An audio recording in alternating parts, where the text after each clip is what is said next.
Now this video isn't going to be like a lot of other video game pricing videos where they kind of just say the same thing of video games have kind of just gone up and there's no real reason for it. Not that I'm saying that's not what's happening. I love Nintendo, but God, they can be a bit greedy at times. They could be worse though, they could be like Disney. But it's just a case of that's what the industry is just like. Not that the developers and creators don't want you to have fun, but the top dog higher-ups could not give a shit about that. And that's not just even the video game industry. It's the movie industry, the TV industry, the toy industry, the fitness industry.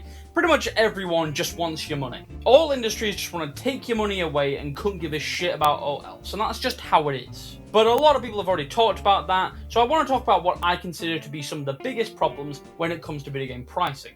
Starting off with, most games nowadays are around 10 to 20 hours for the story, and then around 60 to 100 to 100%. But my main issue isn't actually with games that fall under this structure, but for actually those that exceed it. I think games should acknowledge how long they are and how good their pacing is, and factor that into the price. For example, Sonic X Shadow Generations is around like 10 hours for both stories, and then around 20 hours to 100%. And while this time may seem short to some people, every single moment of it is just pure fun. There's close to never a dull moment in this game, and they're always throwing new ideas at you. But regardless, this may not justify the 80 quid price tag that most games have these days. But those people are in luck, because at retail this cost around like 45 quid, it was quite cheap. The game clearly understood how long it was and how good the pacing of it was, and factored that into the pricing. And on the other hand, God of War Ragnarok is a very long game. For example, the story is like 20 to 30 hours, and 100%ing it can take somewhere between like 100 to like 200. So while a lot of people would say that that 70 quid price tag is reasonable, how many hours of that game do you actually remember? As much as I love Ragnarok, you do have to admit that that game often has some terrible pacing. Like The Garden, or whatever the fuck it's called, who remembers or gives a shit about The Garden? Or how many hours of this game are you just hacking and slashing? Now I love the combat, don't think that I hate it at all, but let's be honest, does that game have shite pacing at times? Yes. Is that game always fun and constantly throwing new ideas at you? Not really. Now I love this game and I think it's totally justified in its 70 quid price tag, and I would still give it around like a 10 out of 10. But I definitely think that pacing and length and all a bunch of shit like that should be factored into the pricing. Because otherwise studios may just throw in shit that adds nothing to the overall story just so they can justify having a higher price. I think replayability is also a really important factor when it comes into pricing, because at the end of the day, that's why we buy media. It's why we buy DVDs or CDs or Blu-rays or shit like that. We do it so we can experience them over and over again.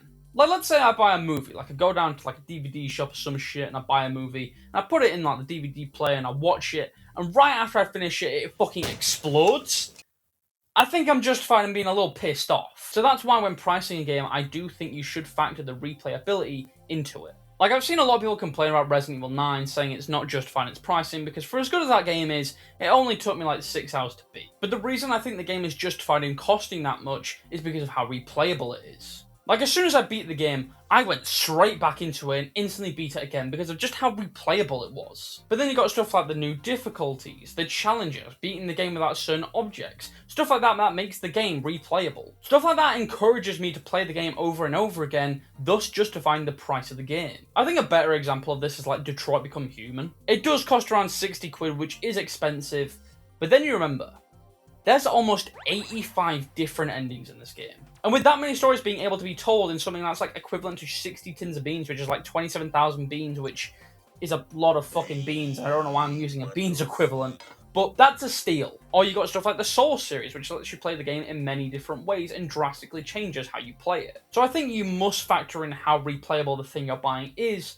because that's ultimately the reason you're buying it. And for my last point of the video, remakes and remasters. I've already talked about remakes and remasters in the past, but I've never talked about how they should be priced. To me, Metal Gear Solid Delta is a fine remake. It's not perfect, and it does at times feel like you just kind of put like a 4K effect on the original, but you can't deny a bit of work did go into this. But to me, it's not really a game that changes a lot from the original like the Resident Evil remakes do, and unless you've not played the OG one, or you kind of really like the old one, you want to see what it looks like in like 4K, I don't think there's a reason to spend this amount of money on a game like that. So for a game that is 70 quid and is almost no different from its original, I think that's just ridiculous. And I have the same opinion with the Resident Evil 3 remake, because by itself, that game is really good, but as a remake, it's shit.